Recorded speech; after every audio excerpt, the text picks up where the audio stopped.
رمضان الغالي أروانا فاعزف يا بلبل ألحانا لحنا بالبهجة يغمرنا ويؤجج فينا النيران.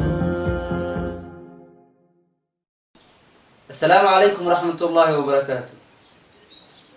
الحمد لله رب العالمين والصلاة والسلام على رسول الله صلى الله عليه وسلم. أما بعد، فيقول رسول الله صلى الله عليه وسلم: من صام رمضان إيمانا واحتسابا وغفر له ما تقدم من ذنبه. رواه البخاري. داود يا الملك استأجبتين كسر هذا برنامج كيني إرشاد الأنام لمعرفة أحكام الصيام، وأنا هذا الله برشاد أحكام تصومك. برنامج كوحة مرتين وقوة شيخ ويس الشيخ أحمد عبدي شيخ وسلو برنامج كينا. أهلا وسهلا بكم، بارك الله فيكم.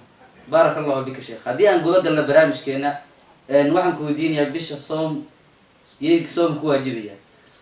بسم الله الرحمن الرحيم. الحمد لله رب العالمين، والصلاة والسلام على سيدنا محمد وعلى آله وصحبه وسلم. وبعد، bisha ramadaan waxay ku waajibaysaa qof kasta oo muslim ah oo caqli leh oo qaangaar ah oo awooda soomka. sidaa darteed ka ansixi mayo qofka aan muslimka ahayn.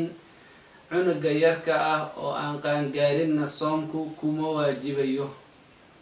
بارك الله بك شيخ.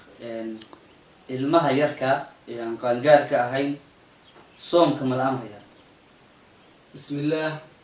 ilmaha yarka aan qaangaarka ahayn soomka waajib kuma ahan, laakiin haddii uu 7 sano gaaro oo uu tamyiis gaaro oo waalidkiisa waxa uu farayaa in uu soomo.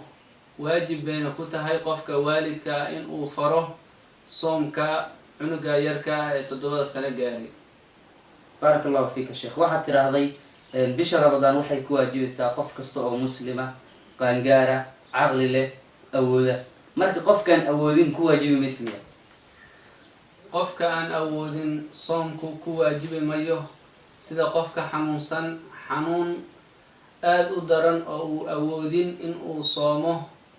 sidaa darteed qofka waxa uu sameynayaa dib ayuu kasoo qadaynayaa.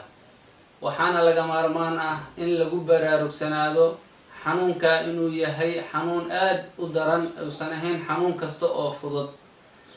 waxaa kale oo laga maarmaan ah muslimiinta dhammaantood inay ku baraarugsanaadaan qofka xanuunsan oo ramadaanka afuray, haddii xanuunkiisa la rajaynayo in uu ka caafimaado ramadaanka kadib in uu soo qadeeyo.